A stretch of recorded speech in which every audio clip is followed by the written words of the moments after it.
सुबह चुभती है मेरी आंखों में, अंधेरा हमसफर लगता है। सुबह चुभती है मेरी आंखों में, अंधेरा हमसफर लगता है। तेरी दी हुई तन्हाइयों का असर यह है कि खुद से मिलते हुए भी अब डर लगता है। सुबह चुभती है मेरी आंखों में, अंधेरा हमसफर लगता है। नमस्कार प्रिय दर्शकों, स्वागत है आपका शास्त्रीय ज्योतिष के चैनल पर, जिसका कि नाम है ज्योतिष रहस्य। प्रिय दर्शकों, अगर आपने असत्य के साथ भामर डाल लिए, असत्य के साथ अगर आपने फेरे लगा लिए, तो फिर आप भीतर से बहुत ही अकेले हो जाएंगे, क्योंकि असत्य व्यक्ति को अकेला कर देता है। अगर आपने अंधेरे को अपना हमसफर बना लिया तो सत्य फिर बहुत बेचैन करने लगेगा, सत्य की किरणें आंखों को चुभने लगेंगी। यही हाल कुछ ज्योतिष के आलोचकों का भी है। समाज में कुछ ऐसे ज्योतिष के आलोचक हो गए हैं जो न इस विषय में कोई डिग्री रखते हैं, न इस विषय में उन्होंने कोई शोध किया है, न इस विषय में उनका कोई गहन अध्ययन है, न जिंदगी के 2-4 साल इस पर उन्होंने खर्च किए हैं। और स्वयं अध्ययन नहीं किया तो चलो एक बात भी है, किसी ने इस विषय पर शोध किया हो, उसका रिसर्च पेपर ही पढ़ लेते, तो वो भी वो नहीं करते हैं। बस बैठे बैठे ज्योतिष के खिलाफ वीडियो बनाते रहते हैं कि ज्योतिष तो बेकार है, ज्योतिष तो अवैज्ञानिक है। और विज्ञान की वो किसी बरसों पुरानी बाबा आदम के ज़माने की परिभाषाओं को लेकर के बैठे हुए हैं, और वही कुछ पुराने कुतर्कों को लेकर बैठे हुए हैं, जिसके आधार पर जो है वो ज्योतिष के खिलाफ आक्षेप करते रहते हैं। इन्हें यह नहीं पता है कि विज्ञान आगे बढ़ता है, विज्ञान में नए नए शोध होते रहते हैं। इन्हें यह नहीं पता है कि ग्रह आगे बढ़ते हैं, लेकिन बस यह पुराने घिसे पिटे तर्कों को लेकर के बैठे रहते हैं, और ज्योतिष से न स्वयं कुछ लाभ उठा पाते हैं, और कोई दूसरा उठाने जाता है तो उससे भी इन्हें चिढ़ होती है। वो इस तरह की वीडियो बना बना करके लोगों के मन में भी जो है संदेह का जहर घोल देते हैं। आज आर्टिफिशियल इंटेलिजेंस का जमाना है। आज जो है विज्ञान ने इतनी प्रगति कर ली है कि डाटा के आधार पर कई प्रकार के प्रेडिक्शन हो सकते हैं। आर्टिफिशियल इंटेलिजेंस के क्षेत्र में वर्षों से ऐसे शोध चल रहे हैं कि मरीजों के डाटा को देख करके जो है ये प्रेडिक्शन किया जा सकता है कि इस व्यक्ति को जो है कोई खास विशेष बीमारी तो नहीं होने वाली है। इस प्रकार का एक शोध पत्र जो है आप यहाँ देख रहे होंगे। लेकिन इसमें जो है मरीजों के डाटा के आधार पर ये काम किया गया था, उसमें जो है एस्ट्रोलॉजिकल डाटा नहीं कलेक्ट किया गया था। आज हम एस्ट्रोलॉजिकल डाटा के आधार पर किए गए आर्टिफिशियल इंटेलिजेंस के क्षेत्र में जो शोध हैं वह हम आपको बताएंगे, और वह रिसर्च पेपर भी हम आपको दिखाएंगे, जिससे आपको पता चलेगा कि आधुनिक विज्ञान भी जो है अब ज्योतिष के महत्व को समझने लगा है। ये सारे शोध जो हैं वो किसी अंधविश्वासी के किए हुए शोध नहीं है। ये जो शोध हम आपको दिखाने वाले हैं, जो रिसर्च पेपर हम आपको दिखाने वाले हैं, वह कंप्यूटर साइंस इंजीनियरिंग क्षेत्र के विशेषज्ञों द्वारा किए गए शोध हैं, और कई सारे जर्नल में प्रकाशित भी हो चुके हैं। लेकिन उससे पहले अगर अभी तक आपने इस चैनल को सब्सक्राइब नहीं किया है तो इसे सब्सक्राइब जरूर कर लें, और बेल आइकन भी जरूर दबा दें। तो चलिए हम ले चलते हैं आपको पहले शोध पत्र की ओर। यह आप नीलम जी को देख रहे होंगे, ये मणिपाल यूनिवर्सिटी जयपुर शाखा के जो है कंप्यूटर साइंस डिपार्टमेंट के एक प्रोफेसर हैं। इनके पास कंप्यूटर साइंस इंजीनियरिंग में जो है पीएचडी की डिग्री है, और इन्होंने जो है आर्टिफिशियल इंटेलिजेंस और एस्ट्रोलॉजी के फील्ड में कुछ शोध पत्र प्रकाशित किए हैं जो कि बहुत महत्वपूर्ण हैं। ये 2015 का इनका एक शोध पत्र आप देख रहे होंगे, जो कि international journal of computer applications में छपी थी। इसमें यह शोध किया गया है कि क्या आर्टिफिशियल इंटेलिजेंस जो है वह हमें यह भी प्रेडिक्ट करके बता सकता है कि कोई व्यक्ति डॉक्टर बनेगा कि नहीं बनेगा। तो यह शोध जो है उन्होंने यूनिवर्सिटी ऑफ कोटा के भी कंप्यूटर साइंस डिपार्टमेंट के एक प्रोफेसर के साथ मिलकर के किया है, और बनस्थली यूनिवर्सिटी के भी एक विशेषज्ञ के साथ मिलकर के यह शोध उन्होंने किया है। तो इस शोध में इन्होंने क्या किया कि 102 लोगों की कुंडलियां मंगाई गई, जिनमें से 51 डॉक्टर थे और 51 डॉक्टर नहीं थे।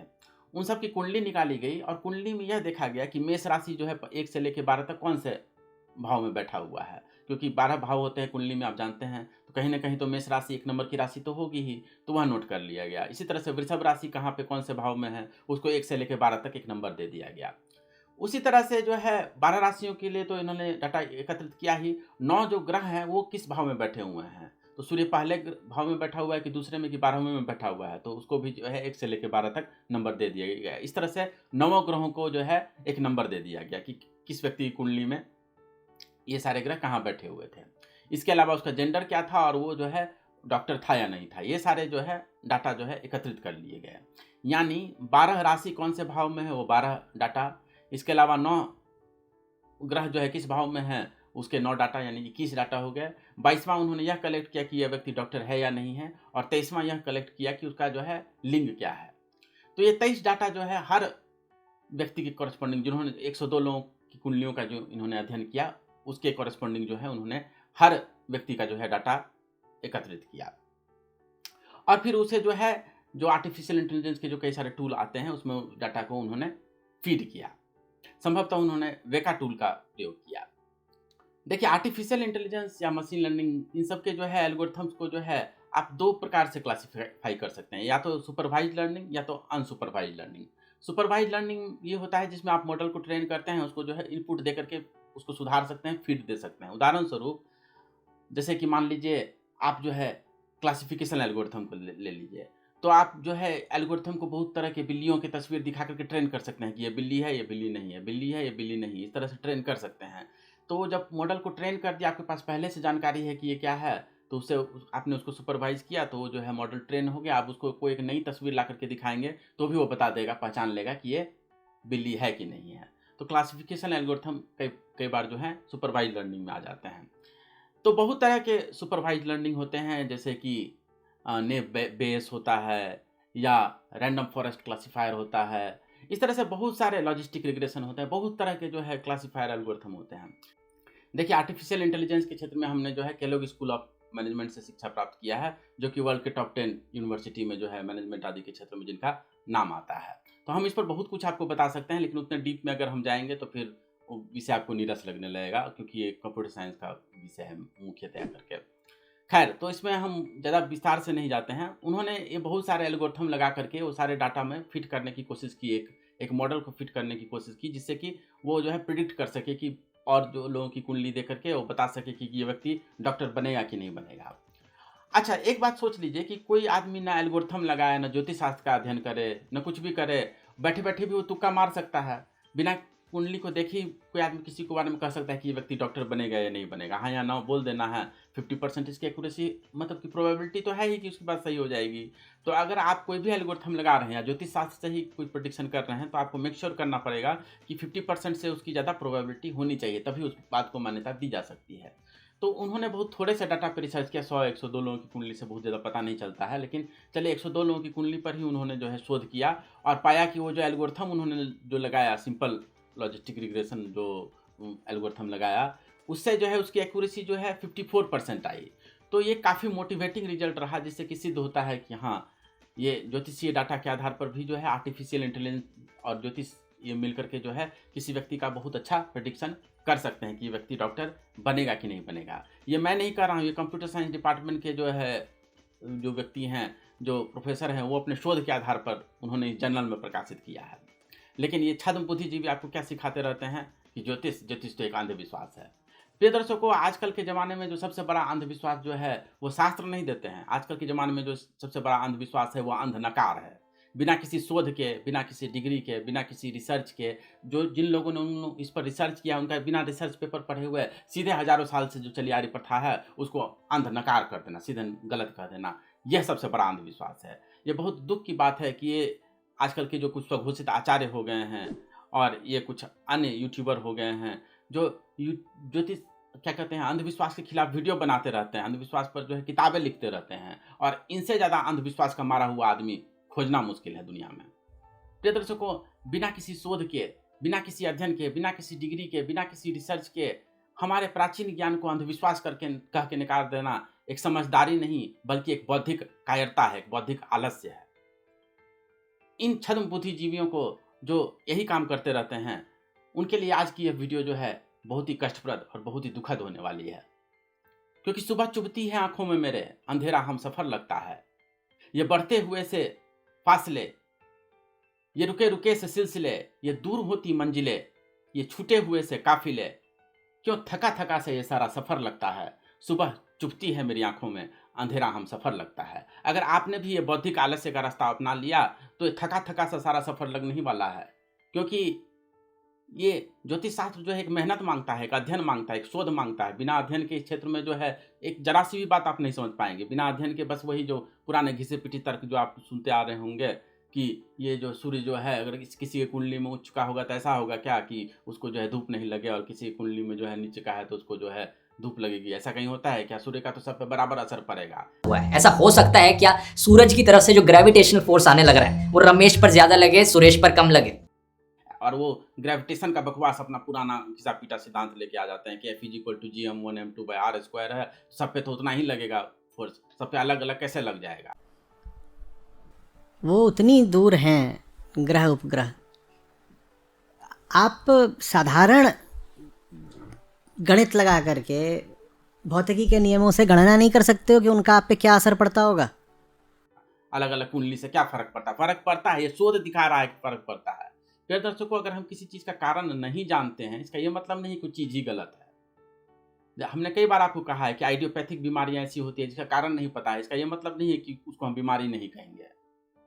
क्वांटम इंटेंगलमेंट होता है कि एक यहाँ का पार्टिकल जो है बहुत दूर के पार्टिकल को जो है असर कर देता है, उस पर कैसे कर देता है पता नहीं है, लेकिन इसका ये मतलब नहीं है कि वो होता ही नहीं है। ये जो है विज्ञान की दुहाई देने वाले लोग आज से सैकड़ों साल पुराना विज्ञान की बात लेकर के बैठे हुए हैं। आधुनिक शोध उस क्षेत्र में क्या है उन्हें न पता है, न वो भी शोध करने की कोशिश करते हैं। शोध करने का कोशिश भी क्यों करें? बिना शोध किए जब अवधारणा बनाई जा सकती हो और शास्त्रों को गरियाया जा सकता हो तो शोध करें भी क्यों? खैर, इन छद्म बुद्धिजीवियों को आंखें खोलने के लिए हम ये सारा शोध पत्र आपको लेकर के आए हैं, क्योंकि ये खुद तो पढ़ेंगे नहीं, हम इनको पढ़वा के छोड़ेंगे। ये जो है स्क्रीन पे दिखा करके छोड़ेंगे। तो हम आज जो है स्क्रीन पे जो है ये सारे शोध पत्र भी हम आपको दिखा रहे हैं। तो चलिए इसी बात पे जो है और आगे के शोध पत्र भी हम आपको दिखाते हैं। ये नीलम जी का ही एक और शोध पत्र आता है जिसमें उन्होंने जो है जिस तरह से डॉक्टर के प्रोफेशन पे उन्होंने शोध किया, उसी तरह से उन्होंने और प्रोफेशन पे भी शोध किया और उसमें पाया कि हाँ जी, इसका परिणाम जो है काफ़ी मोटिवेटिंग आया। आर्टिफिशियल इंटेलिजेंस और ज्योतिष मिल करके बहुत अच्छा परिणाम दे सकने की क्षमता रखते हैं। खैर चलिए एक और शोध पत्र हम आपको दिखाते हैं। ये शोध पत्र तो और भी बहुत ज़्यादा ताज़ा है। ये 2022 का एक शोध पत्र है और ये international journal of health sciences में छपा था। और इस शोध को आप पढ़ेंगे तो हैरान हो जाएंगे, क्योंकि ये शोध जो है अध्ययन के क्षेत्र में कोई व्यक्ति, ये क्या कहते हैं, हायर एजुकेशन के क्षेत्र में, उच्च शिक्षा के क्षेत्र में कोई व्यक्ति जाएगा कि नहीं जाएगा, उसका यह प्रेडिक्शन कर सकता है। इन साहब ने बहुत सारे लोगों की कुंडलियाँ मंगाई और उससे भी, जिस तरह से मैंने कहा था कि पिछली बार डाटा निकाला गया था कि कौन सा ग्रह किस भाव में बैठा हुआ है, वो क्या कहते हैं, वो सारे डाटा उन्होंने निकाले। और इन्होंने जो कहा है कि शोध में M999 डाटा उन्होंने कलेक्ट किया। M मतलब देखिए, उच्च शिक्षा प्राप्त करने के लिए मरकरी यानी बुध की स्थिति हमारे शास्त्रों में देखने के लिए कहा गया है। तो इन्होंने बुध जो है पूरे कुंडली में कहाँ बैठा हुआ है वो निकाल लिया। उसके बाद जो है 9वें भाव में कौन सा ग्रह बैठा हुआ है वह डाटा निकाल लिया। उसके बाद 9वें से जो 9वां भाव होता है यानी पंचम भाव होता है, भावात भावम का अगर आप नियम जानते होंगे, ज्योतिष शास्त्र में बहुत प्रचलित है, तो उस भाव का भी डाटा निकाला कि वहाँ पे कौन सा ग्रह बैठा हुआ है। तो इन्होंने इस डाटा को कहा है M999 डाटा, कि मरकरी को कलेक्ट किया, 9th भाव में कौन सा ग्रह है उसको कलेक्ट किया, और 9th से 9th जो है पंचम भाव में जो है कौन सा ग्रह है वो डाटा कलेक्ट किया। और जो है ये सारे डाटा जो है एस्ट्रोलॉजिकल चार्ट से उन्होंने निकाले। देखिए, कोई व्यक्ति कहे कि हम तो एस्ट्रोलॉजी नहीं मानते, हम तो आर्टिफिशियल इंटेलिजेंस मानते हैं, तो वह व्यक्ति जो है वो ये बात भूल कर रहा है कि आर्टिफिशियल इंटेलिजेंस को डाटा चाहिए होता है काम करने के लिए। डाटा ही नहीं रहेगा तो आर्टिफिशियल इंटेलिजेंस के जो एल्गोरिथम होते हैं मशीन लर्निंग के, उसको आप लगाएंगे किस पे? डाटा तो आपको ज्योतिष ही दे रहा है। तो ये सारे डाटा उन्होंने निकाले हर व्यक्ति के कॉरेस्पॉन्डिंग, और इसमें जो है बहुत सारे एल्गोरिथम लगा कर, क्लासिफिकेशन के बहुत सारे एल्गोरिथम उन्होंने लगाया। इन्होंने KNN एल्गोरिथम लगाया, के नियरेस्ट नेबर वाला जो एल्गोरिथम होता है वो लगाया, सपोर्ट वेक्टर क्लासीफायर एल्गोरिथम लगाया, RFC लगाया, रैंडम फॉरेस्ट क्लासीफायर एल्गोरिथम लगाया, ने बायस लगाया, ये सब बहुत सारे एल्गोरिथम लगाया। देखिए, ये सब एल्गोरिथम के डिटेल जो है यहाँ पे मैं बताने जाऊँगा तो वीडियो बहुत लंबी हो जाएगी। आप ये सब जो है इंटरनेट पे सर्च कर सकते हैं कि एल्गोरिथम किस प्रकार से काम करता है, इससे कैसे मॉडल फिटिंग होता है, ये सब कैसे होता है, ये सब आप जाकर के इंटरनेट पर सर्च कर सकते हैं। अभी हम आपको बस ये बता देते हैं कि उसका परिणाम क्या निकला। तो ये सारे डाटा उन्होंने जब पर जो है उन्होंने ये सारे एल्गोरिथम लगाए, तो एल्गोरिथम के साथ बहुत सारे और भी मैट्रिक्स होते हैं कि इसकी एक्यूरेसी कितनी है, ये गलती कितना कर रहा है, कितनी बार सही हो रहा है, प्रिसीजन क्या है, F1 स्कोर क्या है, इस तरह से बहुत सारे स्कोर उन्होंने निकाले। और उन्होंने पाया कि जितने एल्गोरिथम होते हैं सबसे अच्छा रिजल्ट नहीं आता है, कुछ से 50% से कम कुछ की एक्यूरेसी भी आती है, यानी कि अगर आप तुक्का मार दे तो आप ज़्यादा बेहतर जो है प्रिडिक्शन कर पाएंगे बजाय ये एल्गोरिथम लगाए। लेकिन कुछ एल्गोरिथम ऐसे हैं जिनसे 50% से भी ज़्यादा जो है एक्यूरेसी आती है। KNN जब इन्होंने लगाया तो उससे 54% के आसपास जो है उसकी एक्यूरेसी आई। लेकिन जब उन्होंने RFC लगाया यानी रैंडम फॉरेस्ट क्लासीफायर लगाया तब तो उसकी एक्यूरेसी और 92% चली गई। तो यह शोध बताता है कि आर्टिफिशियल इंटेलिजेंस के एल्गोरिथम जो है बहुत 90% एक्यूरेसी के साथ जो है बता सकता है कि कोई व्यक्ति जो है हायर एजुकेशन के क्षेत्र में जाएगा कि नहीं जाएगा। ये बहुत ही चौंकाने वाला शोध है। और आर्टिफिशियल इंटेलिजेंस और ज्योतिष मिलकर के किस तरह के कमाल कर सकते हैं दुनिया में, इसका एक बहुत ही प्रबल प्रमाण है। लेकिन छद्म बुद्धिजीवी आपको क्या सिखाते हैं नहीं नहीं नहीं नहीं जी, ग्रेविटेशनल फोर्स ऐसे थोड़ा हो जाता है ना, ये इलेक्ट्रोमैग्नेटिक फोर्स है तो किस तरह का फोर्स लग जाता है, आप पहले ये बताइए कैसे हो जाता है ये। प्रिय दर्शकों, हमने आपको पहले ही कहा है कि किसी चीज़ का कारण पता नहीं हो तो उसको हम ऐसे इनकार नहीं कर सकते हैं। ये जो ग्रहों का हमारे ऊपर जो प्रभाव पड़ता है उसके लिए हमने एक नया टर्म बनाया है, उसको हमने नाम दिया है एनिग्माट्रॉपिक इम्पैक्ट। तो जैसे कि आइडियोपैथिक डिजीज होता है वैसे ही हमने एक नया टर्म ये बना दिया है। कैसे प्रभाव पड़ता है मैकेनिज्म पता नहीं है, उसका ये मतलब नहीं है कि हम उसको जो है हजारों साल का जो ज्ञान है जो अब आर्टिफिशियल इंटेलिजेंस से भी सिद्ध हो रहा है उसको हम सीधे ऐसे नकार दें इन छद्म बुद्धिजीवियों की तरह। ये छद्म बुद्धिजीवी तो अपने आप को बड़े बड़े संस्थानों के एलुमनी कहते हैं, लेकिन इनके इन वक्तव्यों को देख करके और ज्योतिष की आलोचना को देख करके ऐसा लगता है कि इनकी निष्ठा जो है अज्ञान के प्रति है। इनके इन लेक्चर को देख करके उन जिस संस्थानों के अपने आप को एलुमनी कहते हैं उसके प्रति भी अश्रद्धा उत्पन्न होने लगती है। इनका पूरा गौरव बस इतना ही है, इनका पूरा जो है दक्षता बस इतनी ही है कि ये जो है जिस विषय में कोई ज्ञान नहीं हो, जिस विषय में कोई जानकारी नहीं हो, उस विषय में एकदम कॉन्फिडेंस के साथ लंबे लंबे लेक्चर देते हैं। अज्ञानता के प्रति इनकी निष्ठा और ये रिसर्च पेपर को इग्नोर करने की इनकी क्षमता को हमारा नमस्कार है। यहाँ यह बात भी नोट करने की है कि हर एल्गोरिथम की एक्यूरेसी 50% से ऊपर नहीं होती, लेकिन कोई एल्गोरिथम कम खराब परफॉर्म कर रहा है इसका ये मतलब नहीं है कि हम पूरा का पूरा एल्गोरिथम आर्टिफिशियल इंटेलिजेंस को ही गलत कह दें। उसी तरह से ज्योतिष में भी कई बार कुछ सूत्र गलत हो जाते हैं। आधुनिक युग में समय के साथ चीज़ें बदलती हैं, इसका मतलब ये नहीं कि हम ज्योतिष को ही पूरा का पूरा खारिज कर दें जैसा कि छद्म बुद्धिजीवी लोग करते रहते हैं।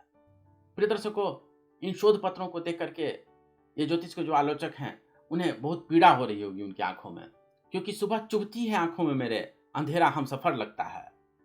ये सूखे हुए से पत्ते, ये उजड़ी हुई सी शाखें, ये उठता हुआ सा धुआं, ये बुझती हुई सी यादें, क्यों देखा देखा सा ये सारा मंजर लगता है।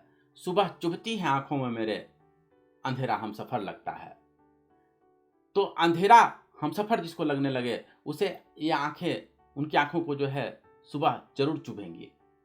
जो लोग जो है इन सारे शोध पत्रों को नकार करके और बस ज्योतिष को गलत गलत गलत गलत कहते रहते हैं, इसको अंधविश्वास आदि कह के अपना गोबर ज्ञान जो है समाज में फैलाते रहते हैं, तो उन्हें तो सुबह चुभेगी ही। खैर, चलते चलते हम उनकी आंखें खोलने के लिए एक और शोध पत्र या आखिरी शोध पत्र दिखाते हैं और अपने वक्तव्य को हम विराम देते हैं।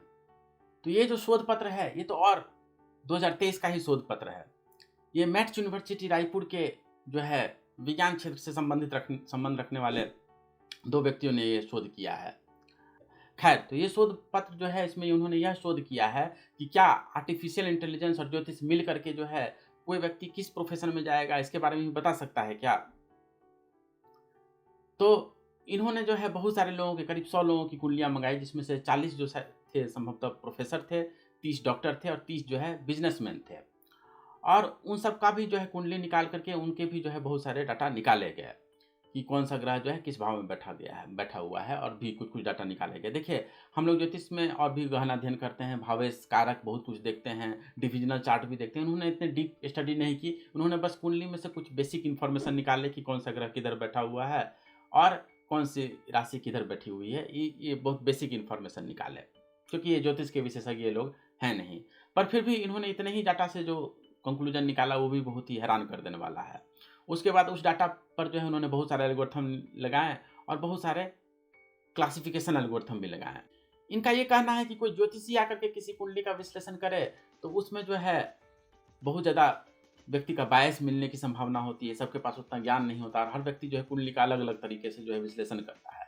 इसलिए उन्होंने कहा कि नहीं, आर्टिफिशियल इंटेलिजेंस लगा करके जो है कुंडली के आधार पर ही जो है भविष्यवाणी करने की कोशिश करते हैं और ये बहुत सारे एल्गोरिथम लगा करके प्रयास करते हैं कि क्या होता है। तो बहुत सारे जो क्लासिफिकेशन एल्गोरिथम हमने आपको बताए थे वो सब इन्होंने लगाए, रिग्रेशन और नेव बायस, ये सब बहुत सारे उन्होंने लगाए। लेकिन उन्होंने एक विशेष एल्गोरिथम लगाया जो अभी तक और किसी व्यक्ति ने अपने शोध में नहीं लगाया था, वह है J48 एल्गोरिथम। तो इन सब एल्गोरिथम को लगा करके उन्होंने देखा कि किससे कितनी एक्यूरेसी मिलती है। तो आप जानकर के हैरान रह जाएंगे कि J48 एल्गोरिथम इन्होंने लगाया, उसकी एक्यूरेसी 88% थी। जी हाँ, अगर आप तुक्का मार देते हैं किसी के भविष्य के बारे में, किसी प्रोफेशन के बारे में, तो उसकी संभावना चले 50% थोड़ी देर के लिए मान लेते हैं। लेकिन इस एल्गोरिथम को लगा करके कुंडली के आधार पर जो है ये एल्गोरिथम लगाया गया तो उसकी एक्यूरेसी जो है 88% आई। तो ये कितना सिग्निफिकेंट, स्टैटिस्टिकली सिग्निफिकेंट भी निकला कि नहीं निकला, बताइए। तो आज के ये सारे आधुनिक प्रयोग, आधुनिक जो है शोध हैं, यह सिद्ध करते हैं कि आर्टिफिशियल इंटेलिजेंस और ज्योतिष मिलकर के जो है समाज के लिए बहुत लाभदायक हो सकता है। प्रिय दर्शकों, इन ज्योतिष के आलोचकों की बातों में मत आइए। ये लोग वैसे ही लोग हैं जिनके बारे में जो है रामचरितमानस के उत्तरकांड में कहा गया है कि आप गए और तिन्हु घालहि जे कहूँ सत मार्ग प्रतिपालहि। खुद तो गए गुजरे होते ही हैं, दूसरे लोग जो धर्म के रास्ते पे चलते रहते हैं, शास्त्रों के मार्ग पे चलते रहते हैं, उनके दिमाग में भी संदेह का कीड़ा उत्पन्न करके उन्हें भी धर्म के मार्ग से विमुख कर देते हैं। उन्हें इस प्रकार के शोधों से उन्हें ऐसे तो उन्हें डाटा और ये साइंस ये सब चीज़ जो है उन्हें बहुत अच्छा लगता है, लेकिन वही डाटा साइंस और मशीन लर्निंग एल्गोरिथम जो है अगर ज्योतिष के पक्ष में बोलने लगता है तो उन्हें जो है जलन होने लगती है, उन्हें ये सब बातें चुभने लगती है। क्यों? क्योंकि सुबह चुभती है मेरी आंखों में, अंधेरा हम सफर लगता है। अंधेरा का जो हम सफ़र बना ले, जो अज्ञान को ही अपना हम सफ़र बना ले, उनके साथ यही होता है। और इनसे भी गए गुजरे इनके अंधभक्त होते हैं। हमने कई सारे शोध पत्र के आधार पर और जो है युक्तियों के आधार पर, शास्त्रों के आधार पर जो है ज्योतिष की समीचीनता सिद्ध की, लेकिन इनके अंधभक्त यहाँ पे चैनल पे आ जाते हैं और आकर के तरह तरह की गालियाँ बकना शुरू कर देते हैं। प्रिय दर्शकों, आज हमने आपको अनेक शोध पत्र दिखाए जो ये सिद्ध करता है कि आर्टिफिशियल इंटेलिजेंस और ज्योतिष शास्त्र जो है मनुष्य जाति के लिए एक वरदान साबित हो सकता है। इसके आधार पर मनुष्य अपने रिसोर्सेज को ऑप्टिमाइज कर सकता है। ये सारे शोध पत्र जो है हमने आपको डिस्क्रिप्शन में दे दिया है, वहाँ से आप डाउनलोड करके खुद देख सकते हैं। प्रिय दर्शकों, आपसे निवेदन है कि इस वीडियो को अधिक से अधिक उन लोगों के साथ साझा करें जो इन छद्म बुद्धिजीवियों की बातों में आगे हैं, बहकावे में आ गए हैं और अपने ही शास्त्रों से जिन्होंने मुंह मोड़ लिया है, जिनकी बहकावे में आकर के कई लोग जो हैं अपने ही शास्त्रों को अंधविश्वास समझने लगे हैं। ज्योतिष शास्त्र से संबंधित बातों को इसी तरह से प्रमाणों के साथ जानने के लिए बने रहें ज्योतिष रहस्य पर। आपका बहुत बहुत धन्यवाद।